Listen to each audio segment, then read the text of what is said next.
So in this video, we'll continue to put together our Ford 2000 tractor.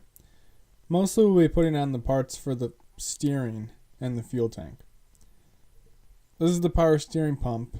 It connects with the one bracket, and there's a bolt there that goes up to the bracket for the fuel tank that allows you to adjust the belt tightness.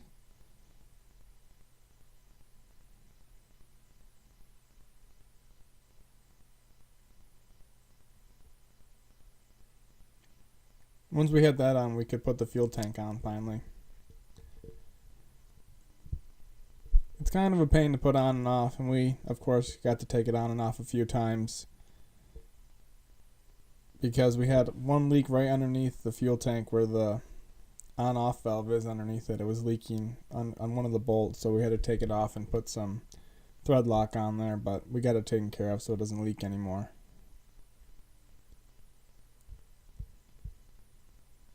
So we could continue to put on the pieces for the front end and the steering. We could put the spindles on each side.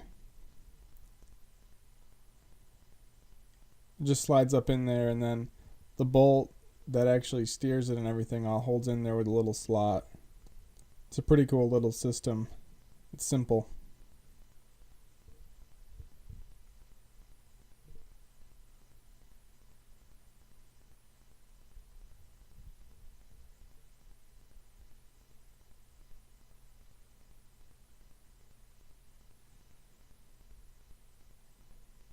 Then we could put the hub on, tighten up the crown nut and put the cotter pin in.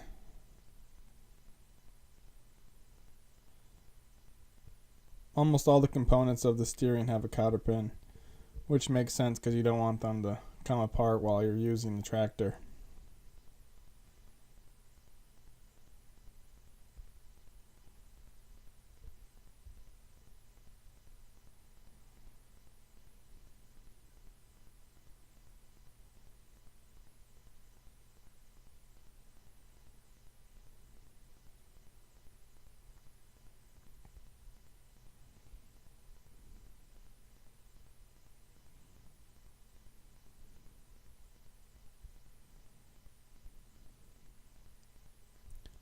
We could put the rear tie rod in with the tie rod boot.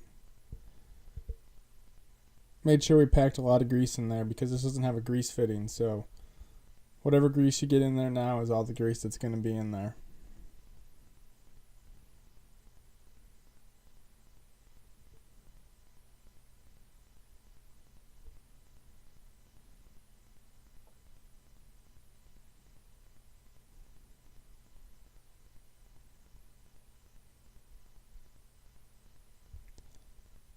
Once we had both those on, we could go ahead and set the toe for the front end. We wanted to make sure that the front of the tires were pointed more in than the rear of the tires, so that way there's less wear on the tires.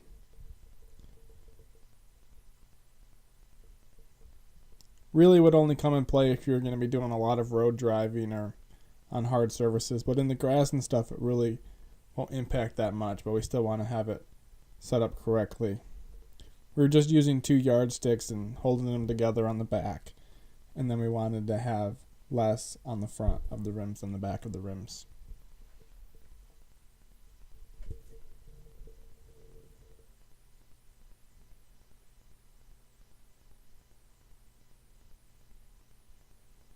Once we were happy, we could lock all that down and tighten it all up.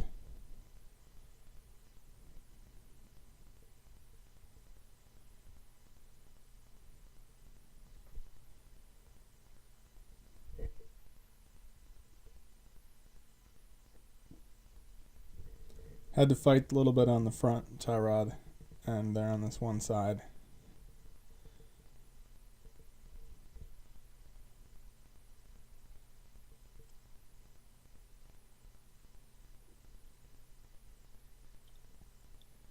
Then we could put the power steering pistons on each side.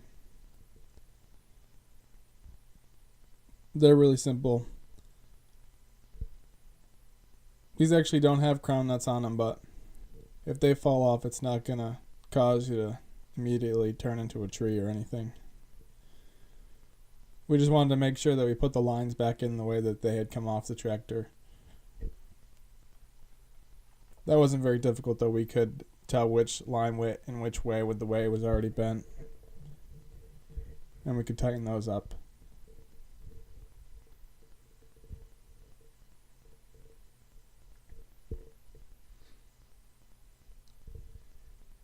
And we filled up the power steering pump, and it all worked really well, which was good because it's another thing done on the tractor, and we continue putting things together.